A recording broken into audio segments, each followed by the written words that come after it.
Okay, and it is recording. When it's done, just press stop here, and then it should come up the finalizing message. Got your papers ripped out?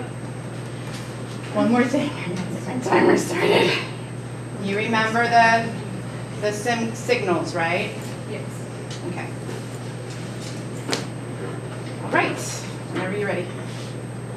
Cancer. The word meant the same to me as tsunami or piranha. I had never seen them.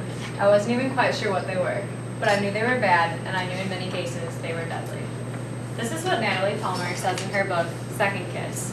What do you think of when you hear the word cancer? To many of the 13 million Americans that, according to the American Cancer Society, have been diagnosed with cancer during their lifetime, the term brings terror. I've been intrigued with oncology, which is the study of cancer, since I first heard of it. As a pre-med student, I've been doing a lot of studying on the topic, and I plan to do more extensive research in the future. 1/2 of all males and 1 in 3 females will be diagnosed with cancer during their lifetime, according to the American Cancer Society.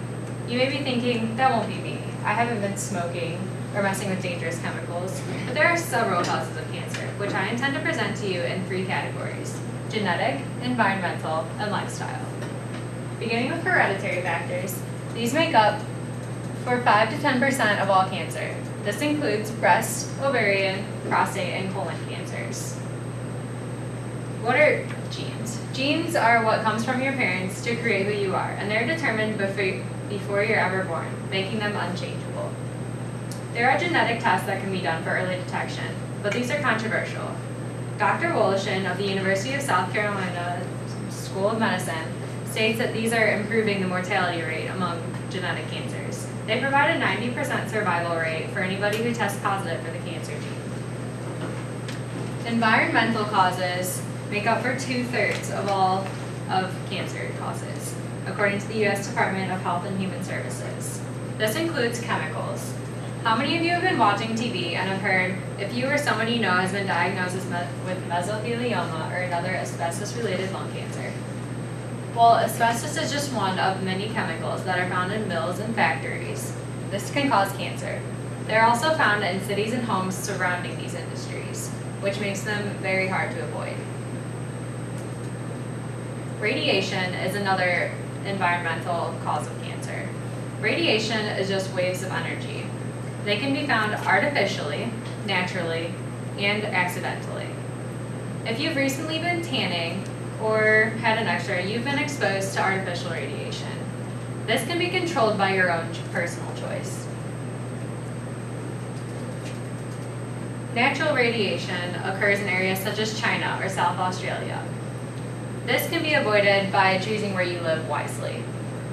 Accidental radiation is an extreme case. It can expose somebody to a large amount of radiation and can be very dangerous.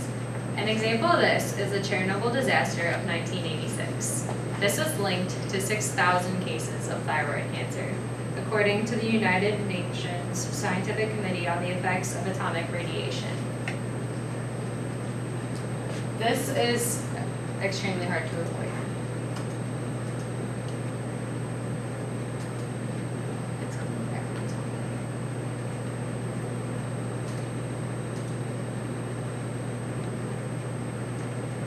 The next factor that is environmental is diseases. This is common in third world countries, making up for 18% of all cancer. This includes viruses, bacteria, and parasites. Viruses that cause cancer are known as oncogenes. This can include hepatitis B and C and HPV. They can typically be vaccinated against. Bacteria that causes cancer is highly unlikely. This can be prevented when taking sanitary measures when around infected people and also while handling food. Parasites are an extremely unlikely cause of cancer and is also very controversial. They can also be prevented against by taking sanitary measures. The last category of cancer causes is lifestyle. The American Cancer Society states that 1 in 3 of all cancer deaths in the U.S. are linked to excess body weight, poor nutrition, and/or physical inactivity. So diet and activity level is one aspect of your lifestyle causes. The American Cancer Society recommends getting to and staying at a healthy weight throughout life to prevent cancer.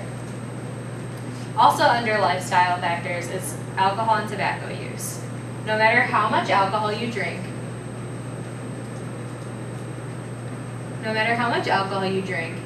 you're still at risk. 1 in 3 of all cancers, that is, of all cancer deaths that are alcohol related, happen in people that drink 1.5 drinks per day or less. If you're unwilling to completely give up alcohol, the American Cancer Society has set guidelines of 2 standard drinks per day for men or 1 standard drink per day for women to reduce your risk. Tobacco hasn't always been known to cause cancer, but recently, the Cancer Research United Kingdom has stated that smoking is by far the most important preventable cause of cancer in the world. It causes 1 in 5 of all cancer fatalities. It is also a problem for non-smokers due to secondhand smoke. Haruki Murakami stated, "You can see a person's whole life in the cancer they get. Not all cancer is preventable. You can't control your genetics, no matter how many of us wish we could. You can control some aspects of your environment, though, such as radiation and infections. The best way to prevent cancer is to get to a healthier lifestyle with better eating and exercise habits and limited nicotine and alcohol intake. Cancer kills 1,600 people every day, according to the American Cancer Society.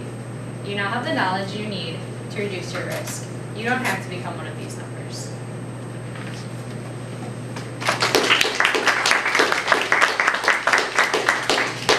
Okay, questions for Cheyenne?